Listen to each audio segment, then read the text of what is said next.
All right, I think we can get started. Good morning, good afternoon, or good evening, depending on where you are. Thanks for joining today's webinar to cover app-ads.txt updates for CTV Inventory. We have a great set of speakers today, and looking forward to a interesting discussion. I'm Amit Shetty. I'm your host, and I lead the programmatic efforts at the Tech Lab, including ad fraud and brand safety related work. The agenda for today is quite simple. I'll walk through a little bit of a Tech Lab intro, and then Jake is going to lead us through the actual updates themselves. Do a little bit of explanation of the actual updates through slides, and then we'll open up the panel discussion and get into the details. And we'll end with the Q&A from the audience. And to that point, please do use the Q&A feature to ask your questions, and we'll gather them and respond to them at the end. I'll spend a couple of minutes on who we are, who the Tech Lab is, mainly for the folks who are new to the Tech Lab. We are a global nonprofit organization focused on developing the foundational technologies and standards, the tech standards that enable growth of the entire ecosystem. And we do that by working with our members to really engage and really understand the problems that we face and build out the standards that are needed. And especially relevant to this group, to this conversation, is the fact that we are really focused on building a transparent programmatic ecosystem. And something that works really for all the stakeholders, right? So basically, whether it's buyers, sellers, marketers, publishers, everyone has a different set of priorities as to what they want to achieve. And we believe that transparency is quite foundational in making that happen. You probably know a lot of these things already, especially if you are on this webinar. And I like to say that we are responsible for a lot of the abbreviation soup that we have, but really does come down to us. We've been key in working on some of the tech standards that the entire ad tech ecosystem works on in the digital media space. Why we need tech standards is an important thing to understand. It helps with reducing the product development costs, enables more easy interoperability, and a lot of and really does increase speed to market when it comes to being able to work with the various entities involved in the ecosystem. And so yeah, we are important for the growth and the health of the digital media ecosystem. And what we try to do this across all platforms, across devices, and across different mediums. So there's video, audio, display, and so on. And we are obviously working on some of the most important issues that the digital media ecosystem faces today, whether it is identity and data and privacy. Project Rearc is an example of something that we are working on there. Whether it's brand safety and fighting ad fraud, and a lot of what we're talking about today around app-ads.txt, sellers.json, and content taxonomy are all relevant to here. Ad experiences and measurement is another area that we focus on. VAST, CMID, MRAID, all these are key standards that work there. And of course, improving programmatic efficiency, and that includes OpenRTB as well as a lot of the other transparency standards that we developed. Adoption of our standards is really high. We don't have a good way to measure OpenRTB and VAST, for example, but there are these other ones that we are able to measure, and there's clearly a lot of adoption across the board, whether it's app.txt, sellers.json, open measurement, podcast measurement. All of these are key tech standards that we do see a lot of adoption and reflect the value. Our members, like I said, we are a global organization, and our members are global, but we do work with the local IBs in order to develop the overall story. And the way this works is that the local IBs are typically focused on education, research, policy, things like that, while we work on the standards and software tools and compliance programs and such. And all of this comes together really with you folks, with the members, with the actual companies involved in delivering the content and the ads, and that's around, and that allows you to develop your innovation, while we are able to help provide that foundational layer that helps scale. So last word here is become a TechLab member, get involved with all the different working groups that we have going on. All the things, including what we are about to talk to over here today, are all developed in the working groups. So it's really important. While we do have a public comment period and we do get take feedback from the rest of the community, it is important to be involved. It can be better if you're involved upfront in the working groups and able to bring your voice, get your voice heard, and help develop the tech standards. So with that, I'm going to transition over to Jake from Google, who's a product manager at Google. Jake, you take it up. Yep, thanks a lot, Amit. So I'm going to take us through, again, hi everyone, my name is Jake Jolly. I'm a product manager here at Google, and was one of the leaders with the group on this call when developing the app-ads.txt for connected TV and inventory sharing. We're going to go through just a very few quick slides just to set the context. We'll get through these quickly and then kind of turn it over to the rest of the group for the panel discussion. Again, just the levels that we're talking about, invalid traffic. I've paraphrased, I think, the latest MRC definition here at the top. Really, it's about traffic that either doesn't meet quality or completeness criteria, but more importantly, what we'll talk about today is traffic that doesn't represent legitimate traffic generated by a human user. There's a variety of tactics that we've seen in connected TV fraud, but fraud more specifically across a lot of environments. I'm only going to name a few here just to set the context of what we are solving for. But things like spoofing and emulators, which are more misrepresentation of the inventory, whether it's misrepresentation of the app name or ID, the device type, the geography, all kind of designed to attract higher CPMs. Beyond that, we have actual bot fraud, things like hijacked devices or automated browsing, where it's software rather than user behavior that is driving the consumption and triggering ad load. Fraudulent apps, or apps that are just generating an extreme quantity of traffic, or fake ad traffic. We've also seen a lot of SSAI fraud, where server-side ad insertion requests are faked, and the kind of fraud is hidden in high-volume server-to-server fake ad requests. And also things like traffic blending, where a publisher and authorized seller can actually be authorized and blend fraudulent traffic with valid user traffic. As all these things get harder and harder to detect. That's the scope of kind of IBT at broad scopes. And now we'll talk a little bit more on the next slide about the scope for this solution. So specifically, we are extending the app-ads.txt concept to connected TV and inventory sharing use cases. And explicitly, we're focused on solving a few things in the scope of what we talked about. The first was the business case.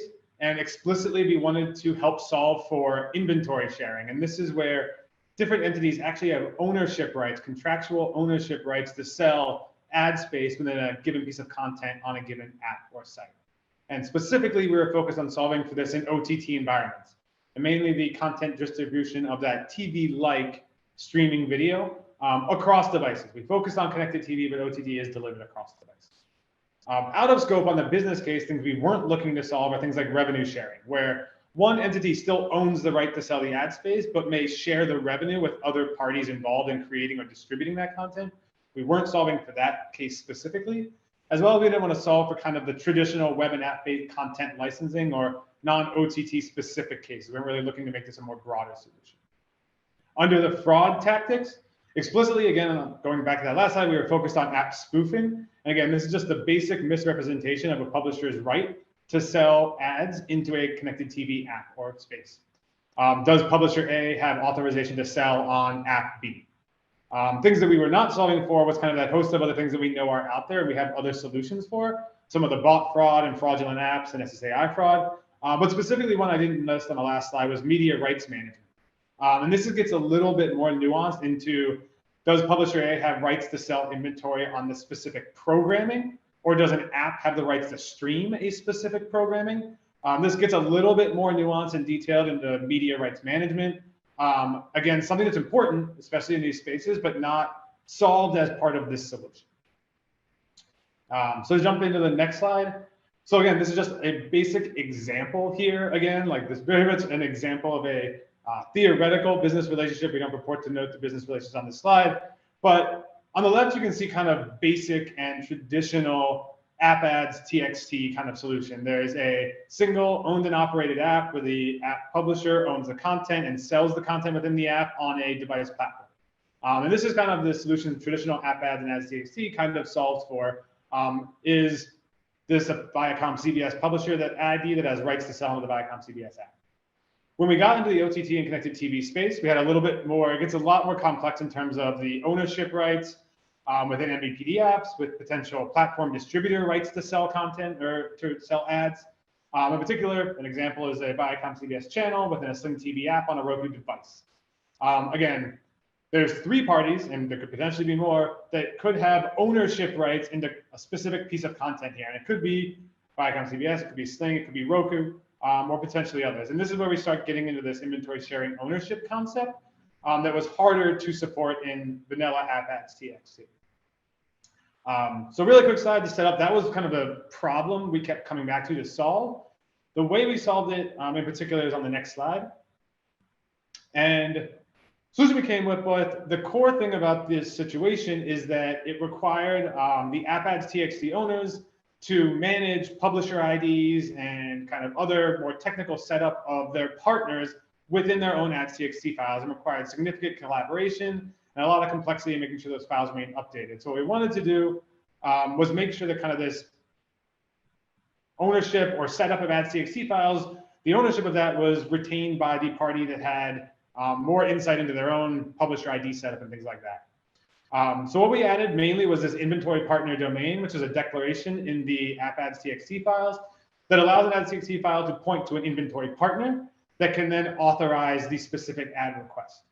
I'll go talk about the bid request first. So in the bid request, again, we passed the standards for CTV App Store ID definitions. So in this situation, the ad request is always coming from the Sling TV app.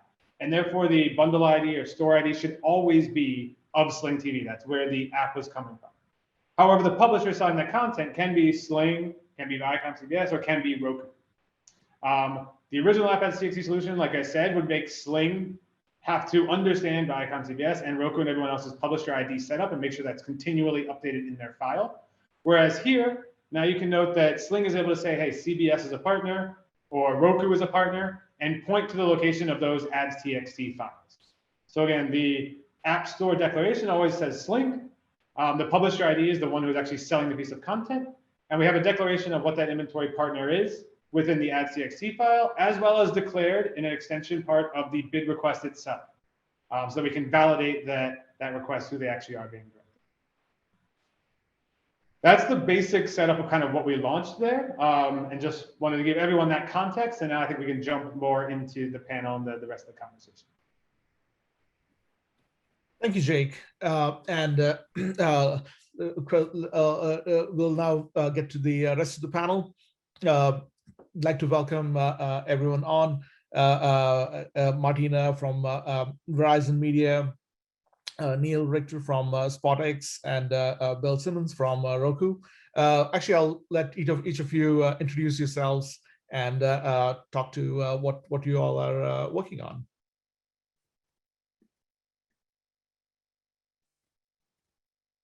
I guess I can start. Hi, I'm Martina Ekman, and I work on the DSP at Verizon Media, and my focus for the past 4 years have been CTV. And it was pretty different 4 years ago. And I started actually on the SSP side. And like I said, now I'm on the DSP. Thank you. Neil? Neil Richter, Chief Scientist at SpotX. Really enjoyed this particular project, which kind of furthers our early ads.txt work that I worked on with Bill. Go ahead, Bill. Yeah, so I'm Bill Simmons. I am currently VP product at Roku on the ad platform. And I'm also leading sort of anti-fraud technologies at Roku. Cool. And Jake, I think you've already introduced yourself, but anything you want to add? Nope, I think that's all good. Jake Jolly, product manager at Google, specifically working on the display and video 360 platform. Excellent. So let's start off with some of the why, right? So and a lot of the need for ads.txt, appadstxt is ad fraud, though there are a few other use cases as well. So maybe we can talk a little bit more about the types of ad fraud. I know that Jake, you already covered a good bit of it, but are there any other things that you'd like to add? And Bill, maybe start with you. The different types. Yeah, I mean, I think you know, CTV is growing like crazy. You know, we have Roku being the largest distributed OS for CTV. We've seen a lot of things come and go. The number one thing that's happening right now is app spoofing.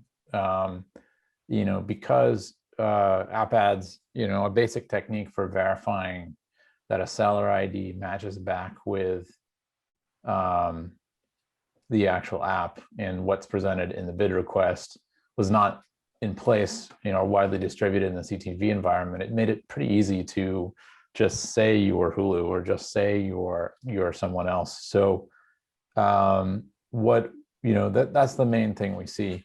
There, you know, of course, spoofing is mixed with other things like Jake mentioned in his presentation, like bot fraud, or, you know, potentially behaviors like ad stuffing. So say an app says there's actually 3 ads, but they send out 9 requests and 9 wins, right? That kind of thing. But the main thing we see right now that we're trying to tackle with this thing is app spoofing. You know, trying to add one layer of many layers. You should have more than one layer, but this is one basic layer of defense.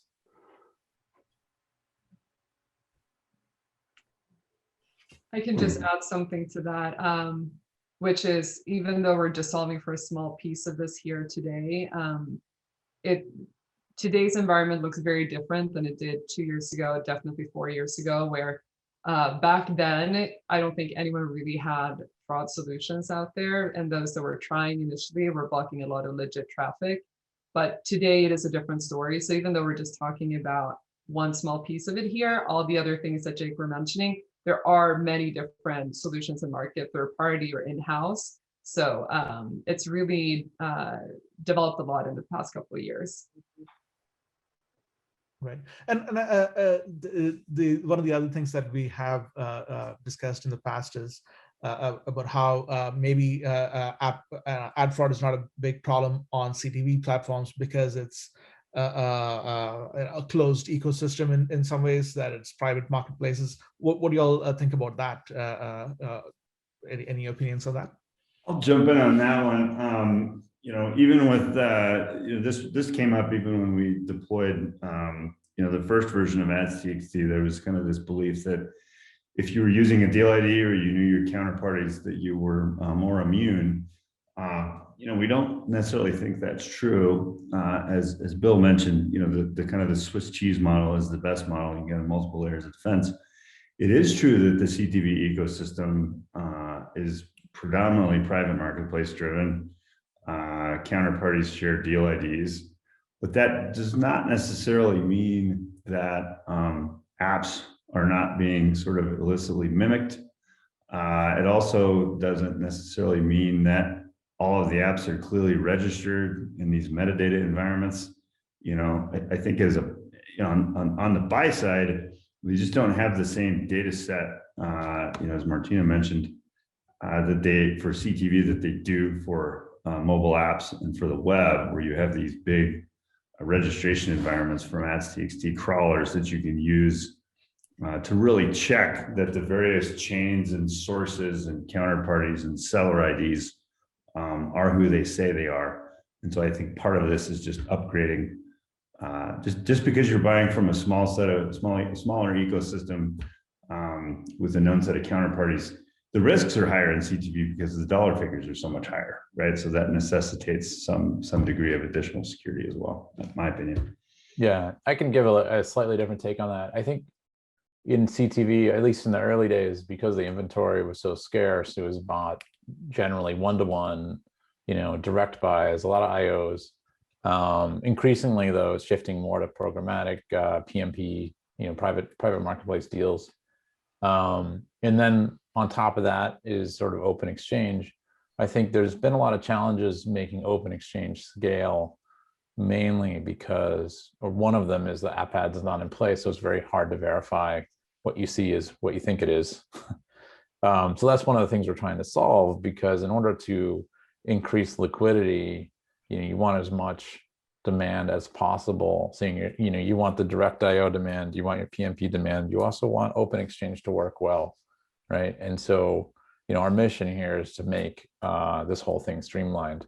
I think in general, you can avoid, if you have tight relationships and you're cross-checking everything, you can avoid, fraud in CTV. But it does exist because people are trying to branch out of those very tight, laborious one-to-one relationships in order to make things scale. And in order for that to work, we need more, things in place like app-ads in order to make sure there's enough tools for people to do their verification. Great.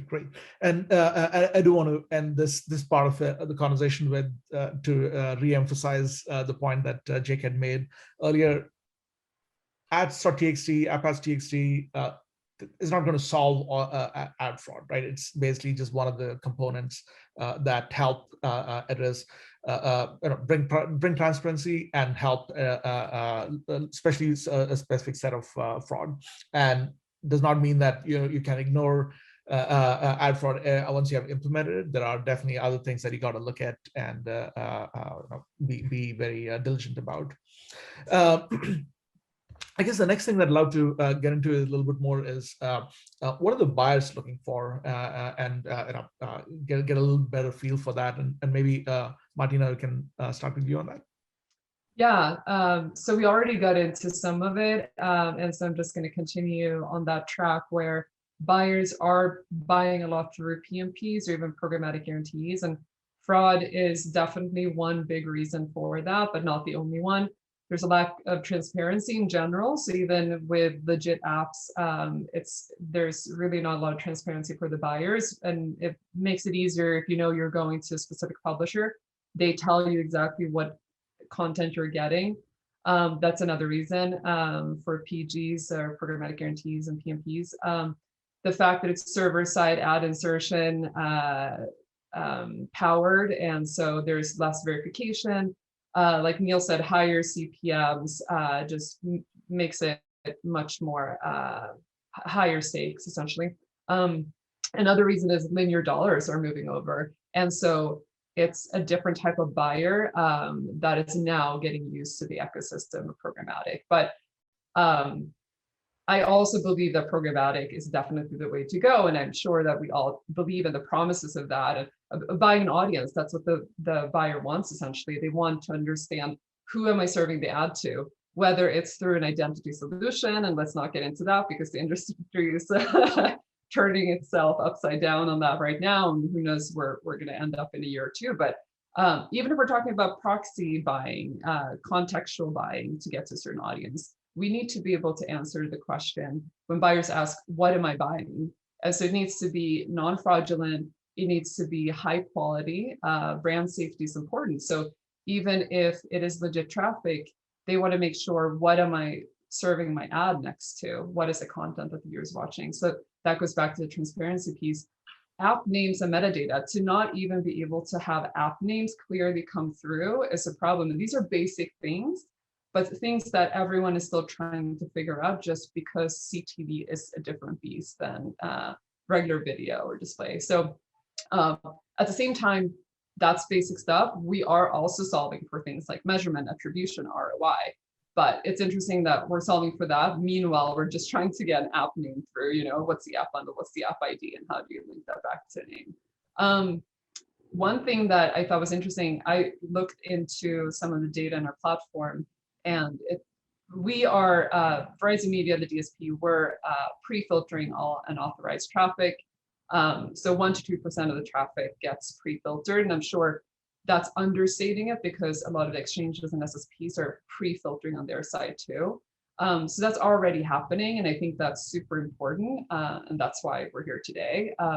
The other nuance here is for a buyer to distinguish between direct and a reseller. And I found it interesting looking into that data. It doesn't seem to be for there to be a huge appetite to only go for direct. So buyers still seem to be interested in direct and reseller. But I think the core value here is filtering for unauthorized traffic.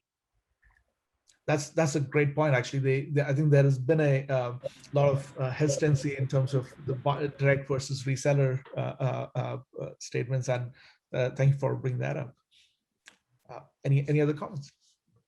Yeah, I'll jump in. I think I'll just echo a lot of what Martina said. I think it comes back to the basics, right? Like this has become very top of mind for buyers. I think to the point where originally a lot of folks were saying like CTV is a closed ecosystem. There isn't a lot of fraud. It's hard to create fraud here. I think that kind of image has been shattered with our buyers at the end of 2020 and early 2021.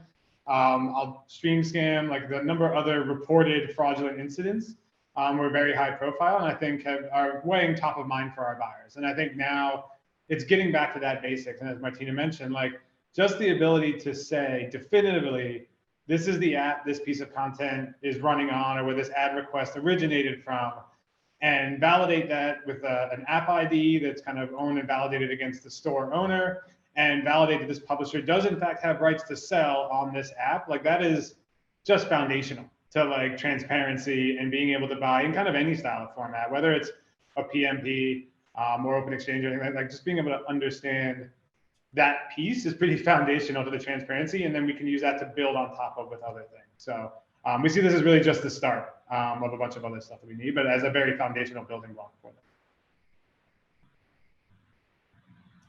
Cool. Okay, I guess the next thing I'd like to cover is get a little bit more into the inventory sharing use case that again, Jake, you've already walked us through, but I always find that there are nuances that really pop up when you start discussing it. So so maybe we can get into that a little bit more. Jake, do you want to start us off?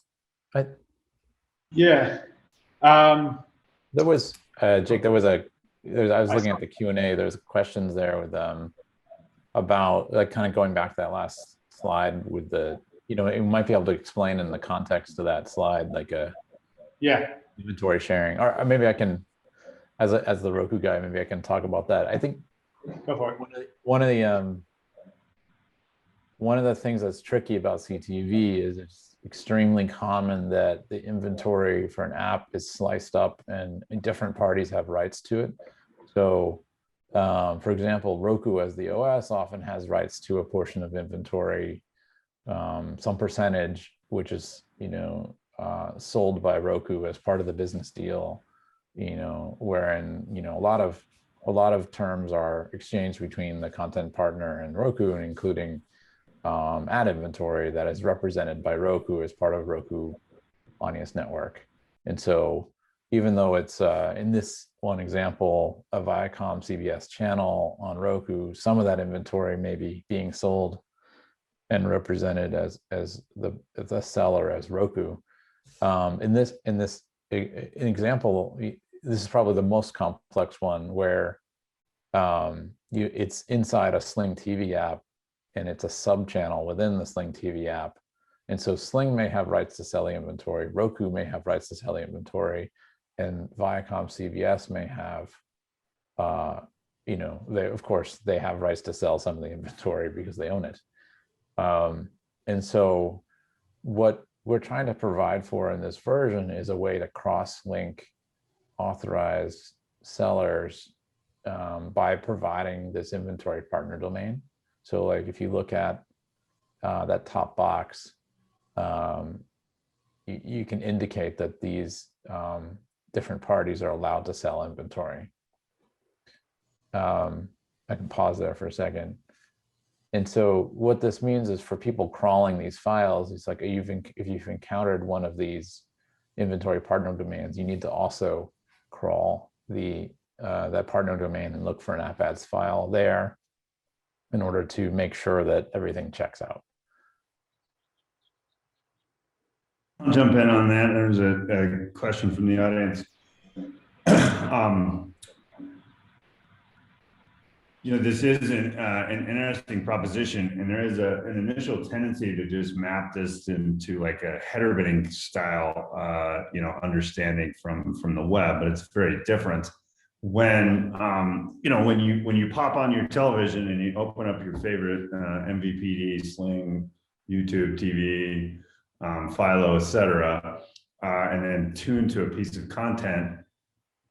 The party that's selling that ad break could be very different, as Bill mentioned, or you may not even know as a consumer that you're navigating into an app because it's just built natively into the experience, because that's you just clicked on a button and it's a little different experience than your phone.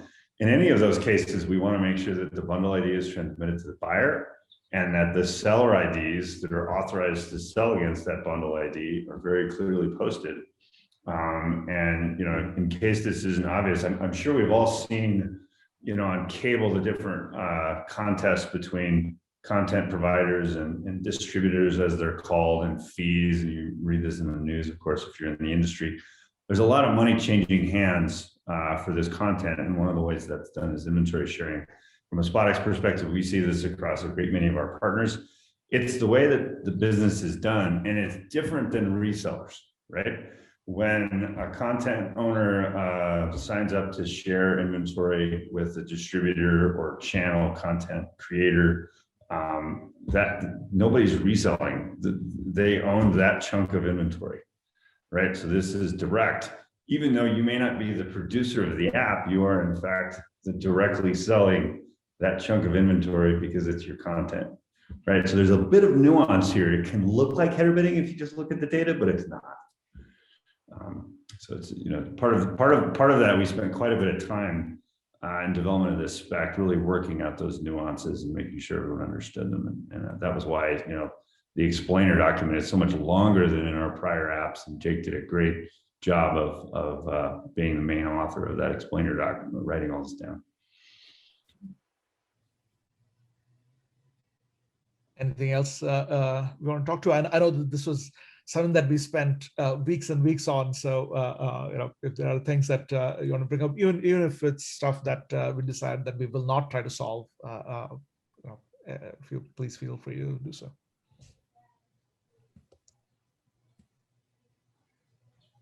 Yeah, I think, and just to chime in again on the keep scoping the use case, I think for us and the group, I think we got to keep scoping the use case of what we're trying to solve. And we did take forays into things that were closer to content and media rights management, trying to validate, does this owner have rights to sell on this content? How do you validate the content that's there? Again, I think to get something that was scalable and usable and out and being adopted by industry partners, we kind of scoped it back to that, hey, is this publisher have rights to sell on this app? And kind of that's the scope of what we were trying to solve for here, and not go beyond that. So just to be the consummate scope guardian, I guess, is valuable here. Very true. Good. Should we take some of the Q&A questions now? Yeah, I was going to actually tie it to something that I was going to ask anyway next, which is especially that I see a bunch of questions around what can the CTV publishers be doing and so on. So love to hear from you folks about, number one, of course, what maybe best practices they should be following for this particular thing, set of changes, but also in general, what can you really do to prevent, for example, I see a question about bad actors creating false app-ads.txt kind of thing. So I'll let you all speak to best practices there. Sure, I'll kick it off briefly. And the classic advice for app-ads.txt is always, curate your file well, make sure that every entry in your file you can trace money from, right? If your file is composed of ad platforms and your identifier on those ad platforms, and there's fairly distinct meanings for what that is. Generally, it's an identifier that you control or an authorized reseller if you're allowing reselling. And as Bill said, there's a difference between inventory sharing and reselling. It's very, very important in these cases. So you want to ensure that you can trace money. You want to audit your file and make sure that you're not dropping in links because someone promises you money, that you can trace money there. It's just basically it. The analogy I use is it's when you put an entry in your file, you're allowing whoever's in control of that identifier to use your name in the marketplace. So it's much like cloning your house key and handing it out. You better trust the person you're handing your copy of your house key out to. And an audit and make sure that your bundle IDs, like we're starting from a great place because we're rolling in, and we had a previous pattern that we imported from mobile. But the other thing is make sure that buyers understand and have all that metadata, as Martina mentioned.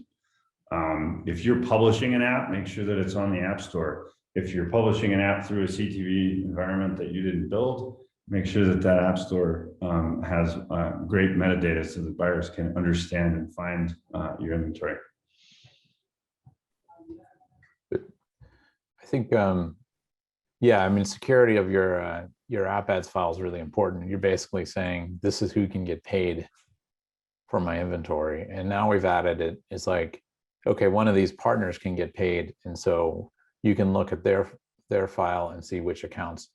One of the dangers that we've seen is that publishers have not maintained their file carefully, and clever con men, con women have convinced publishers, through a phone call or whatnot, emails, to add additional numbers to their file.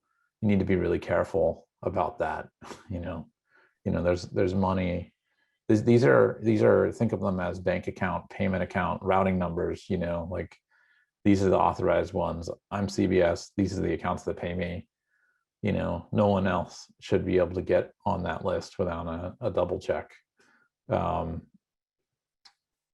That I think, we also wanted to talk about what every, different party in the ecosystem should be doing. I think publishers need to carefully maintain their file and post it. CTV app stores, Roku rolled out support for app ads at the beginning of the year. We've made it mandatory for, if you're publishing an update after April 1st, you have to have, and you're ad supported. If you've checked the box saying you're an ad supported app, you have to include an app ads URL. It may be the case that you don't use programmatic, which is fine. You can have an empty file, which indicates that no one should be expecting to see your inventory on programmatic. But having no URL kind of leaves us all guessing, right? So that's mandatory. And I would recommend the other CTV app stores also make this mandatory, and probably the mobile app stores as well. So on that point, I fully agree. For this to get adopted and scalable, we need all the app stores really to participate here, and not just go the extra mile that you guys have done in requiring this, but even to allow crawling, right? There's, I know some app stores out there that don't allow for crawling or don't make it easy because it's not enough to key off of the app ID. You also need the app name. So there's things like that that makes it tricky for a DSP to do the work that's needed here for this whole workflow to go through. So that's another point, just to some of the other app stores out there. And the crawling is an important point, and hat tip to Roku for upgrading for crawlability. Samsung also did the same. We had the same thing that happened when we did app ads. That the two major app stores had some support for crawling, but they had to upgrade their support for crawling because those app stores were getting much more requests from the ad ecosystem, given that the ad ecosystem has many hundreds of partners. In the worst case, everyone in Terry Kawaja's Lumascape is running their own crawler, which, by the way, you can buy a great data set that's pretty clean from the Tech Lab. You don't have to run your own crawler, but if you choose to, right? Like making sure that everything is well crawled and crawlable is a basic starting point, because that's the canonical source of bundle ID metadata. Right. And actually that goes to the one of the questions I see about how do you make sure that the adoption of CTV app-ads.txt progresses, right?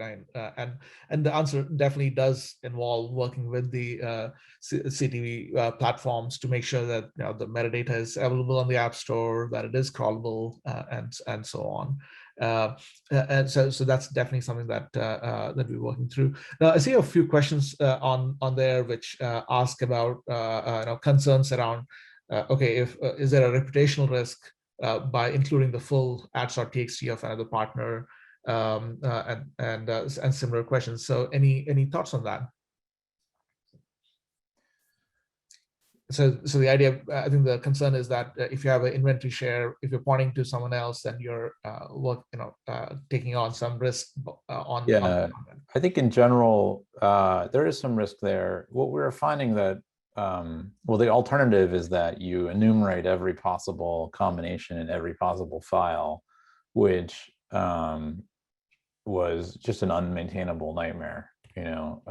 If you have an inventory partnership with Sling and Sling decides to change its SSP, then they would have to get every, if you went to the old way, they'd have to get every one of their partners to list everything and update everything simultaneously. It's just not doable. It's not a data model that works. So the old way didn't work. So what we came up with was this new way, which is where there is, you need to make sure you're working with trustable partners who maintain their files and keep it up to date. Is there a chance? I mean, it's a pretty small list of companies and apps that do this kind of extensive sharing. So you should be able to, when you get into those relationships, make sure that they're maintaining their file well. I think, is there a risk of a partner handling their file in a sloppy manner and in an insecure manner? I suppose that's one risk in this, but that's the same risk that existed before. And so, we all need to be careful about these files, and we need to treat it seriously. Right. I think there may be a hidden benefit as well, Bill, that when a sort of a cable app that has lots of channels has lots of links to those partners, then to an extent, if both parties who are all also publishing and selling are all monitoring the contents of those files, like there's many eyes on those files and those connections between those files. And then, this is something that is doable, but it takes some establishment and of some relationships. And I think in CTV, it's very doable. If you're a publisher and you want to understand the QPS being offered on the marketplace, you can go to your DSP partners and say, please give me an avails report, or you can open up an account on a low-cost bidder and monitor it yourself and really look at those cross connects and those inventory partners, because there's a lot of value in inspecting the data as it's observed by buyers. So there's risk, but I'm actually hopeful that there's going to be more eyes on this, precisely because the value is so high. Right. We'll see. Right. One of the other questions I see is around, this one says, a significant amount of CTV viewing doesn't occur on apps, at least not on apps that exist in an app store, and it works on native experience and connected TV. Can you discuss the implications of not having an app store on app-ads.txt and ads.txt? I think that is a common question that I've seen before. So any comments on that? So the idea of a non-app store and what yeah, we actually, I think, started to tackle this question in the document around the guidelines for App Store ID, which are actually, I think, published 2019, and actually were the basis and foundation of the app-ads.txt extension. And generally, I think we acknowledge the problem. There are some native experiences that don't have explicit App Store support. I think we tackled it. One was, we kind of scoped this out of some of what we support here, but we also provided guidance for those environments to try and either declare kind of some bundle ID, store ID concept to be adopted into these standards. So some of those platforms and operating systems and stores can adopt some of these standards. We give the guidelines of what it takes to become an approved kind of store concept for bundle IDs, as well as some other kind of guidance for those spaces. But I agree that what we're talking about here focuses a lot more explicitly on places where we have kind of store ID concepts where ads.txt files from developers can be published. So for the spaces that are not, that would like to be adopted into the standard, then I would support more folks kind of developing kind of some of those spaces to publish their store IDs and developers TXT files. For the time being, for those stores that are not, would be kind of outside of this scope of the coverage for this version of ads.txt, and considered some kind of non-participating or something like that. Well, I would also say, CTV platforms can lean on their supply partners to really help it, because one of the duties in this whole ecosystem is for the SSPs to help homogenize and standardize so that bundle IDs all mean the same thing. For instance, if you've got a CTV platform that started and they call their apps channels, right? The channel actually means an app in this situation, and each channel should have a bundle ID. But there's a key question in there is it's up to the CTV platform to dig in and decide what constitutes a bundle. If there's not a one-to-one analogy with, apps and mobile, right? So there is some work to do on the CTV platforms, but, of course, all of the ad tech platforms, this is our job is to make sure that this stuff is well marked as well. So, collaboration is warranted here. I mean, Bill, you definitely had to solve this problem when you made it crawlable. Yeah. I mean, we had one issue that inventory that is represented as Roku Audience Network isn't actually an app. It's not a bundle at all. But what we did was created a virtual bundle with a bundle ID RAN1 that has its own app ads file and its own URL, and that works, right? So you can create virtual apps to represent these situations that are like the person asked are not traditional apps. Like you can put them into a box and provide a place to put files. And if in the RTB bid request you point back to the URL of the virtualized app, then people can follow that through the links in order to get an app ads file. So it is possible to map these things. Right. And the one thing I would like to add to that entire discussion is that the key is that we need a third party source, right, which is not part of the bid request, to go check these values. And for us in this whole in this scenario is really the App Store, and that's where the lack of an App Store becomes a problem, because okay, how do you go check that? You can't just take the word. If you're just going to take the word of the bid request, that kind of defeats the purpose, right? So that's that I think is the key challenge there. Well, and taking the long view with web, a lot of this was about DNS, right? DNS systems provided the metadata for ownership of websites. App stores serve that purpose, and mobile. CTV stores serve that purpose, and CTV, of course, they're there to provide metadata. Bundle IDs are really just a dictionary of identifier to string names, and they can be organized however the CTV platform chooses, as long as there's some degree of apparent understanding of what those divisions are. There's some details to work out, but at the end of the day, it's just a dictionary of names and IDs and metadata associated with them. And on the app ID portion, we need that for other reasons too, not just for app-ads.txt, but it's important for fraud algorithms to understand traffic patterns across different platforms and different SSPs and exchanges, and crawling for metadata in general as well, biotransparency, accurate reporting, be able to track back, how many ads were served on a specific app. Again, not having that be broken out by every different exchange you're getting traffic from. So it is really important. So I would really encourage all the app store or platforms out there to create app stores and build this in a way that works for everyone in the system. Or call it a directory of chunks of content, whatever you want to call it. It's kind of an app store analogy. Yeah, something that we can trust. And I would say we don't need to get hung up on the explicit definition of what is an app store. I think that the more expansive definition of we need some kind of directory to refer these IDs to, and find directive to developer URLs and things. That's the purpose of it. App store serving that purpose. If you don't want to call it an app store and call it something else, we can build that kind of directory. Maybe we should amend the explainer to include that, because I think we've hit on something here. Like we're all just assuming the app store analogy without spelling it out. How it lines, that could be a good one.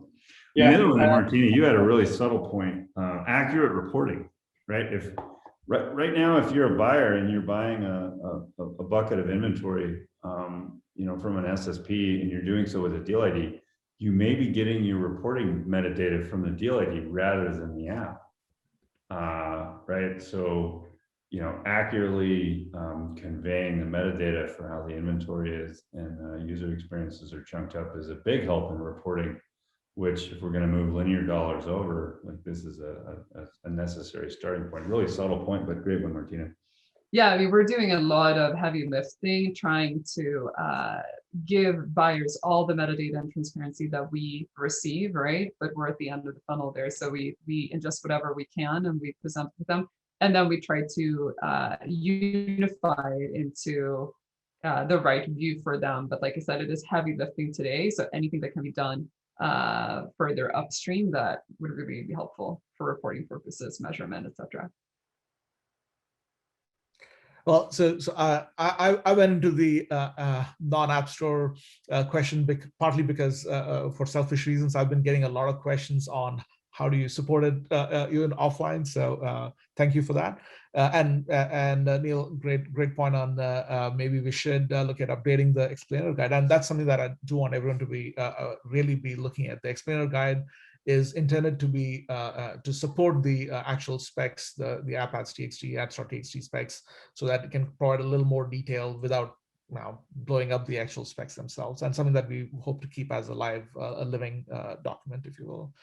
I guess one of the interesting questions here, and by the way, I'll also ask all the speakers to look at the Q&A, see if there's anything that you want to answer as well. But I'd love to get people's thought on timelines, right? So I see a question about, is there an expected timeline when SSPs will be adjusting bid requests into the DSPs with a new extension?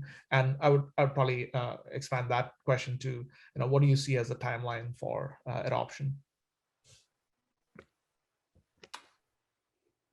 I mean, these things typically take a while, and so Roku's tried to give a kick in the pants by making it mandatory to give at least a regular V1 file. I think it's advantageous to use the upgraded format because it allows you to not have to sort of cross-link and enumerate every possible combination of things.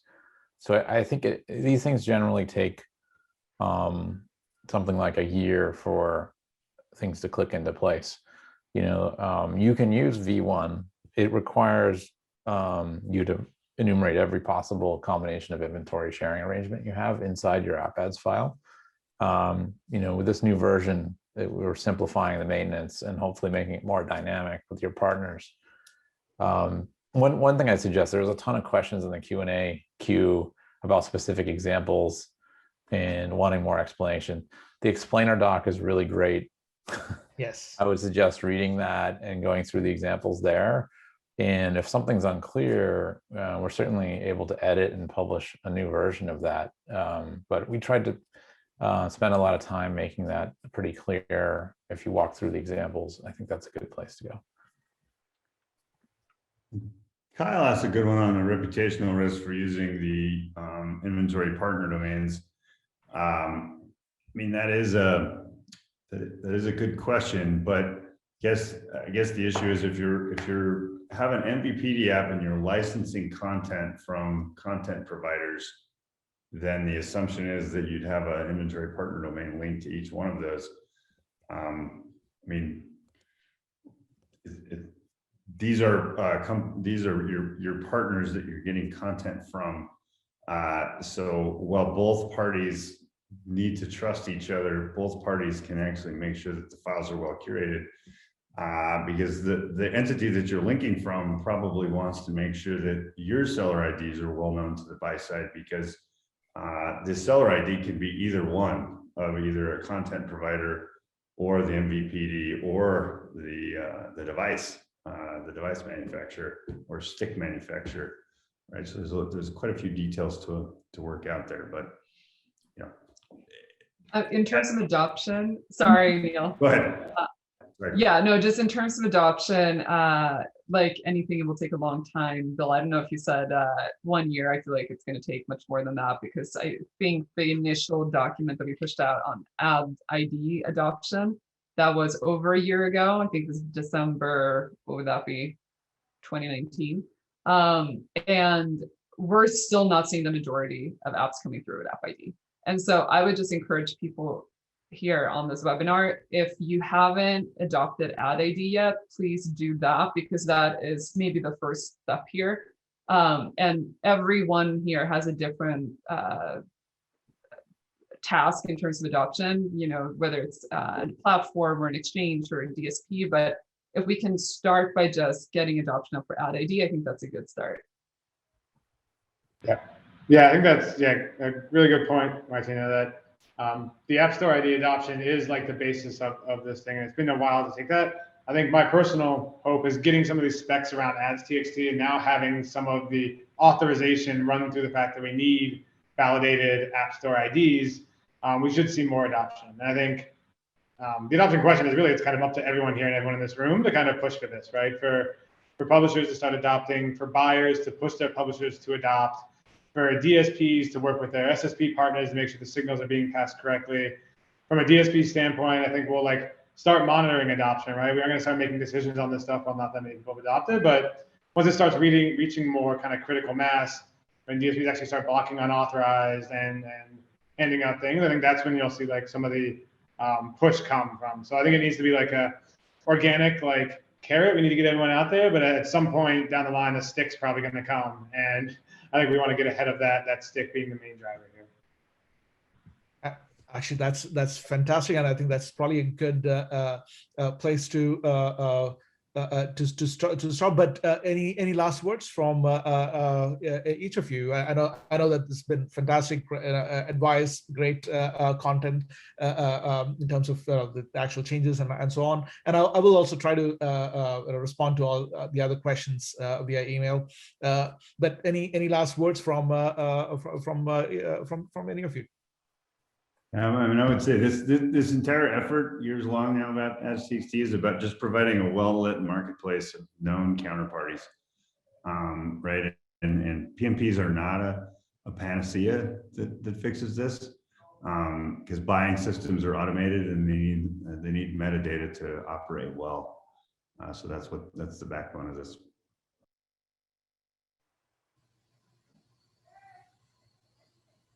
Right. Sorry, Bill, did you?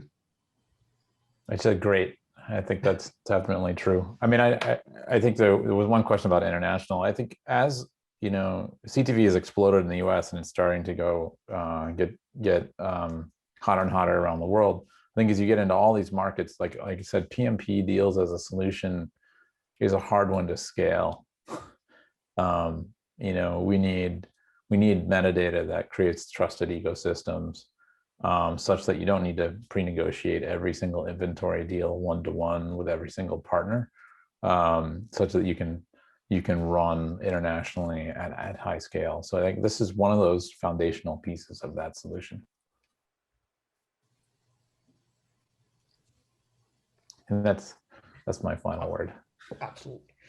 All right. I think we are over time. Thank you so much, all of you. Really appreciate your time on. And everyone, please email us with questions, and remember to read the specs. And if you have any questions or suggestions that we should be updating it or adding more detail, let us know, and we'll definitely work on that too. Thanks, everyone. Have a good rest of your day.